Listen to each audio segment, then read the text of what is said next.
just barely being able to pay our rent and keep our car that didn't have reverse going forward. So anyway, it was, you know, it was like, it was the best of times, it was the worst of times, and it was a lot of the worst of times, I have to say. But it had its charm. And so as the years went by, and there was only 3 or 4, but it seemed to me like as the years went by, I got really used to that.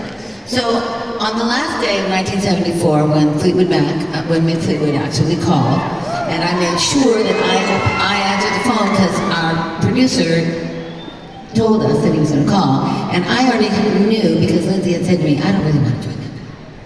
And I'm like, well, I don't really want to be a cleaning lady anymore either, or a waitress. So we're joining the band. And we don't care what kind of band it is.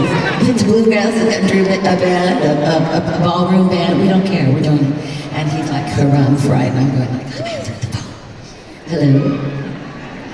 It's Mick. And he goes like, hello. We'd like to know if you'd like to have dinner with us tomorrow night. And in my mind, I'm like, a free dinner? Absolutely. He said, we'd like to have come up dinner with the band tomorrow night, and Mexican food, and I'm even better. And so we go, and we have dinner. And the whole thing had been to Christine, hey Chris, if you don't like her, it's off the table, because we've already got one girl in the band, so we don't really need another girl. However, if they come as twosome, then we get both, or we get only none. So anyway, Christine and I got along like thick thieves. The best time ever. We just talked to each other the whole time. Totally disregarded all the men and just had the best time. So anyway, it was like, so I left, we left, and the next day they called back, or maybe that night, and Mick said, you're in, you're hired. Meet us for rehearsal in 2 days. So we did.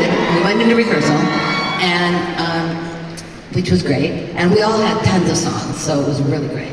And we started working, and at the end of the first week, they walk around. Mick's got his like big black notebook, right? He's looking very, very business-like in his fabulous English suit.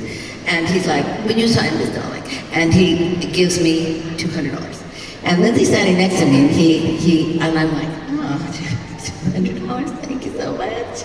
And then Mr. Buckingham would do like that, and then he's like, absolutely, and I'm like, I'm the money man in this family. I'm taking the money. So I get the $400 right in the purse. 4 weeks go by, Mick comes by, and he's same thing. You know, we just signed our initial. He comes by and he says like, all right, well here you are, darling, and he is $400, and I'm like.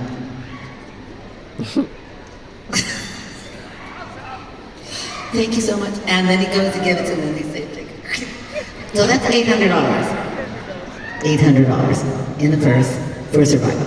And so anyway, we go home. 4 weeks later, $800 a piece. $1,600. We are so completely freaked out, we can't sign it. So then my mom calls, and my mom's like a financial wizard. She's taking care of my dad's money, his entire career. He can't sign a paycheck, just her. So I get this from her. So anyway, my mom goes, so how's it going? And I'm like, it's going great, like we're totally rich. And she's like, her name's Barbara, and I call her, hey Barbara, let's have some excitement going on the other end of this phone call. She's like, okay, well just let me see it. That's $1,600 a week so far, and you've only been in the band for like 2 months. And I said, yeah, and she goes, well, do you get receipts or anything? And I'm like, no, we just, well, she said, what do you get? I said, well, we sign our initials. She's like, so how do you feel about jail? And I'm like, Mom, we never know, A, we're not going to jail, B, we never filed taxes because we were so poor. You have to make a certain amount of money to file taxes. We did not ever make that amount of money. So once you stopped supporting me, we did not make enough money to file taxes. So how would we know? Mick and John didn't tell us. So she goes, well, you need to hire somebody. So first of all, he's out there. Oh, you're gonna love this so much, Irving. So first of all, I hired Irving Azoff as a manager, because we had to have something. And I knew him through Don Henley, so I hired him. He said, okay. And then I hired a business firm because my mom said, get a business firm now. So we did, and that we are still with them today, and I have to tell you, and this is almost the end of the story, it's the only reason Lindsay and I haven't met, it's because we hired the firm, and so it's like we kind of moved on. We were the only people that actually looked towards the future because of my parents. So anyway, the story of this next song goes with this, in this way. So sometimes after we were rich, I was like a little bit, you know, like I kind of miss those old days, kind of. And so every time I would start to feel a little bit out of control and like I was really being maybe the slightest bit arrogant or something, so I would take my bed off my mattress off my brand new beautiful bed and put it on the floor, put the bed in the garage, and I would just put a beautiful quilt on it, old, vintage, and then I would just go over to the floor and I would sit down and I would go, I am still Stevie.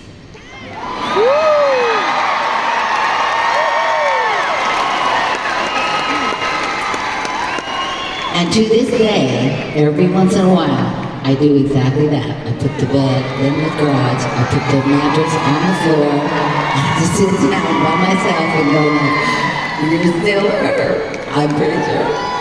So that leads to this song.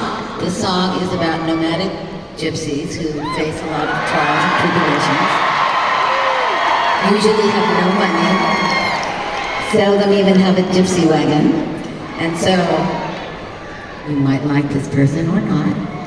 This is Gypsy.